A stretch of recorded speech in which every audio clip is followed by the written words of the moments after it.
Welcome to the Lowdown. This is an AI-generated open-source news summary for general informational awareness. This product is not intended for use as official intelligence. The views expressed here are solely those of the cited authors and do not reflect the official policy or position of the Department of War, the United States Air Force, or any other U.S. government agency. First, kinetic exchanges and indirect diplomatic negotiations are occurring concurrently between the United States and Iran regarding maritime control in the Middle East. Second, Ukrainian long-range strikes are successfully degrading Russian logistics, prompting aggressive Kremlin cognitive warfare campaigns to project a facade of inevitable victory. Finally, accelerating aerospace and maritime power projection by the People's Liberation Army in the Indo-Pacific has prompted a public demonstration of penetrating maritime strike capabilities by the U.S. Air Force. Right. So let's unpack that. If you're trying to make sense of the news lately, you've probably noticed it feels like the whole globe is just on edge. Oh, absolutely. It's a very tense operational environment. Today, we're taking a deep dive into the source material to see exactly how all these global flashpoints connect, chronologically. And we'll start with the Middle East. Right. The Middle East is, it's providing a real-time case study in coercive statecraft right now. Exactly. I mean, imagine firing missiles at someone's house while, simultaneously sitting across the table from them, politely asking for a $6 billion loan. Yeah, it sounds completely crazy. Right. But according to the reporting we have from the Institute for the Study of War and Al Jazeera, that is exactly what's unfolding. It is. It's this fascinating paradox. We're looking at massive disruption in the Strait of Hormuz. Which is obviously a critical global choke point. Exactly. So on June 25th, an Iranian drone attacked a Singapore-flagged cargo ship, and then, just 2 days later, they hit the Panama-flagged MT Kiku. And the international community's response was, well, it was kind of scrambled, right? Yeah, the International Maritime Organization and Oman tried to establish a safe southern route, but they literally had to hit pause. Wait, they just stopped? Yeah, the attacks were just too intense. So eventually the Joint Maritime Information Center had to step in and expand a southern corridor just to get commercial vessels through. Wow. And then things escalated militarily from there. Right, because following U.S. retaliatory strikes on 4 Iranian missile and drone facilities on Qasem Island on June 26th, Wait, those were drone facilities? yes, missile and drone facilities. And in response, the IRGC launched drone and ballistic missile attacks against the U.S. Fifth Fleet in Bahrain and Ali Al Salam Air Base in Kuwait. Over the 27th and 28th, right? I read they actually destroyed a residential building in Bahrain. They did. It was a very significant kinetic escalation. Okay, hold on. I have to push back here, or at least ask for an evaluation. Sure, go for it. Based strictly on the ISW reporting, how does the Iranian administration operationally reconcile this? I mean, conducting direct ballistic missile strikes on U.S. bases while, according to Al Jazeera and ISW, sending technical delegations to Doha on June 30th. Right, for the indirect talks. Yes, exactly.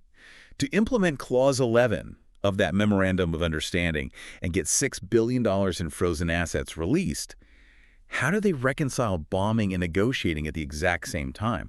Well, to a Western observer, it looks like a massive disconnect. But for Iran, they're using military pressure to shape those diplomatic outcomes. Oh, I see. Yeah, they're imposing a physical cost to deter the U.S. from challenging their maritime control while, simultaneously using the diplomatic track to extract sanctions relief. So it's basically give us the money and the bombing stop. Exactly. It's violent leverage. And we see similar tactics with Hezbollah. Following the June 26th Israel-Lebanon-U.S. trilateral framework aiming to disarm them, Hezbollah threatened civil war. To stop the Lebanese armed forces from backfilling the IDF in southern Lebanon pilot zones, right? Precisely, creating chaos as leverage. Which, brings us perfectly to the European theater. Because just as Iran uses military pressure to shape diplomatic outcomes, the Russian Federation is attempting to construct a highly curated narrative of inevitable victory. Yeah, and they're doing that to mask the operational impacts of Ukrainian long-range strikes. Right, because the physical battlefield degradation is very real. Let's look at the Ukrainian strike campaign. It's been highly effective lately.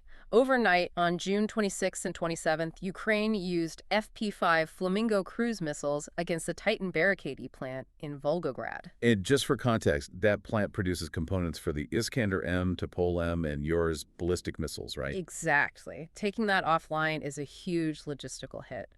And then the Ukrainian Security Service, or SBU, struck the Vitorovo oil pumping station in Vladimir Oblast. Plus, they hit those Dubna and Vladimir satellite communication nodes. Right, so you have a serious physical degradation of hardware, fuel, and comms. And this is compounded by severe economic pressure. Yeah, because the U.S. just reimposed sanctions on Russian seaborne oil exports after waivers expired on June 17th. Exactly. So they are dealing with real domestic fuel shortages. But if you look at the Kremlin's cognitive warfare response, they're projecting an entirely different reality. Like Putin's speech on June 28th. Right.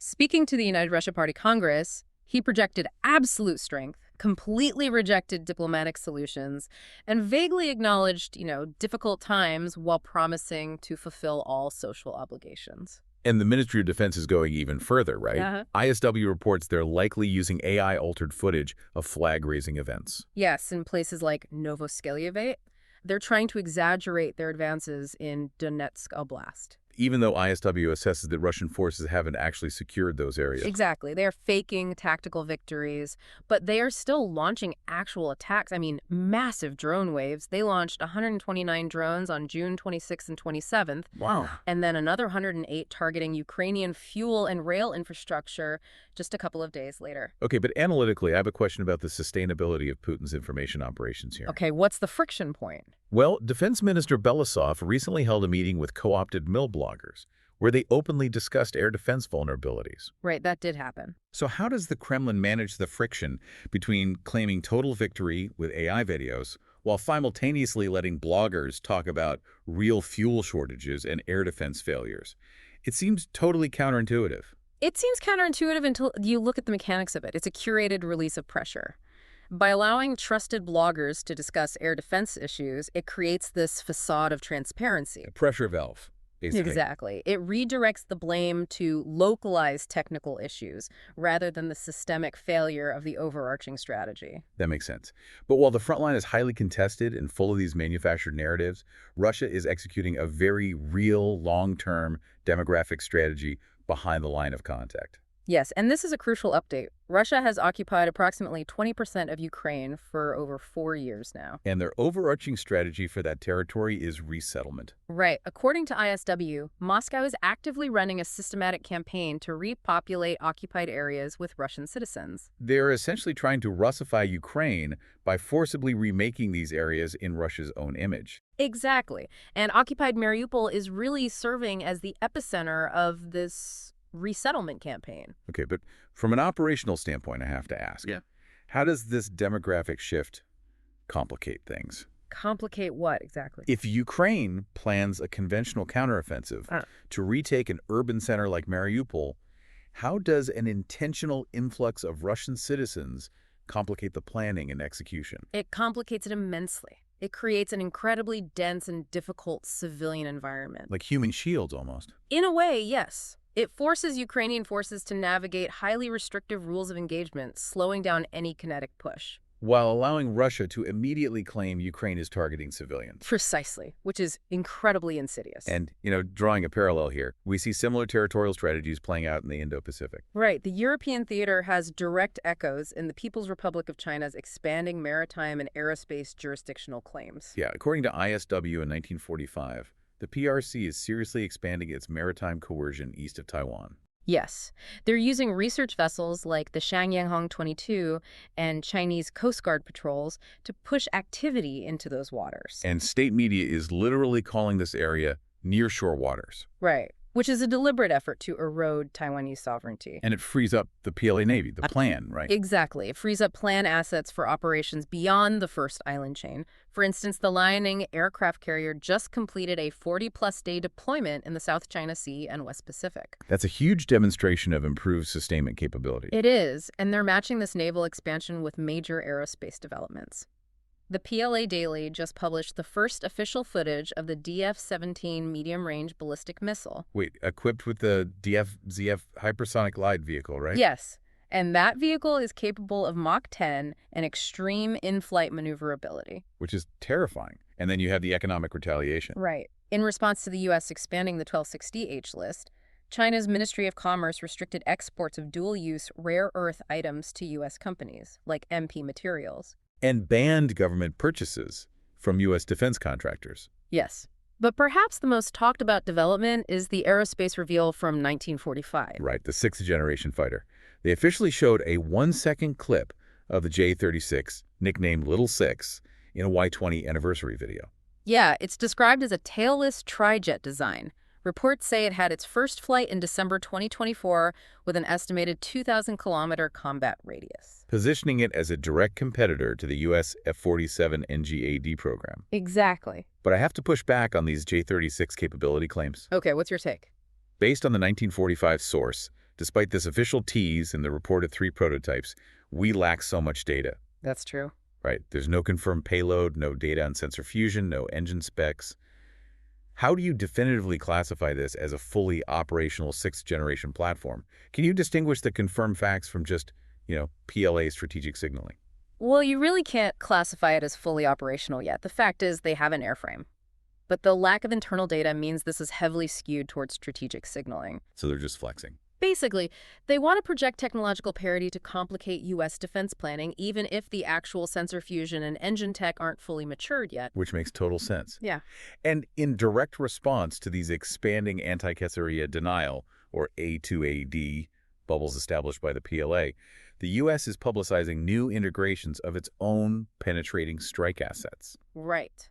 The war zone reported a major surprise announcement from Pacific Air Forces. Okay, tell us about the B-2. A U.S. Air Force B-2 Spirit stealth bomber fired an AGM-158C long-range anti-ship missile, the LRASM, during a SYNCEX in the Western Pacific. And a SYNCEX is a sinking exercise, right? Yeah. This was during Exercise Valiant Shield 2026. Exactly. The target was the decommissioned Austin-class amphibious ship ex-USS Juno.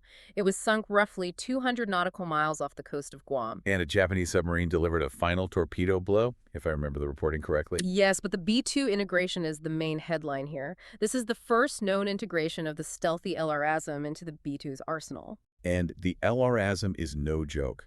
It has an imaging infrared sensor, a built-in threat target library. Right, and passive sensor immunity to radio frequency jamming. Exactly. And PASCAF head General Kevin B. Schneider emphasized this prioritization of counter-maritime strike operations to ensure a free and open Pacific. He did. It's a massive capability upgrade. So synthesize this for me with what we just talked about. How does the public disclosure of this specific bomber munition pairing, creating this penetrating fleet-killing platform, how does that alter the operational calculus for the plan's maritime expansion east of Taiwan? It completely upends it. The plan relies on the safety of its A2AD bubbles, but a B-2 can penetrate those bubbles undetected and launch a highly autonomous, unjammable anti-ship missile. So their ships aren't safe even in their own backyard. Exactly. It forces the plan to expend massive resources on point defenses, severely complicating their ability to operate freely. Yeah. So just to summarize the operational significance of today's briefing, across all areas of responsibility, from the Strait of Hormuz to the Black Sea and the Western Pacific, the defining operational challenge is the proliferation of long-range precision fires and the intense contest for maritime and aerospace denial. It's all connected. Absolutely. The era of uncontested force projection is effectively over. Right. And for you, as you're taking all this in, I want to leave you with a final analytical thought to consider. Think about how the global proliferation of these systems, things like hypersonic glide vehicles and autonomous sensor-fused munitions, is simultaneously shrinking the strategic depth of the globe while creating these highly contested, localized no-go zones. It's a huge shift. It really is. It fundamentally challenges traditional superpower force projection. Something to keep an eye on as these flashpoints continue to evolve. Thank you for joining us for this deep dive. We'll catch you next time. Thanks for listening.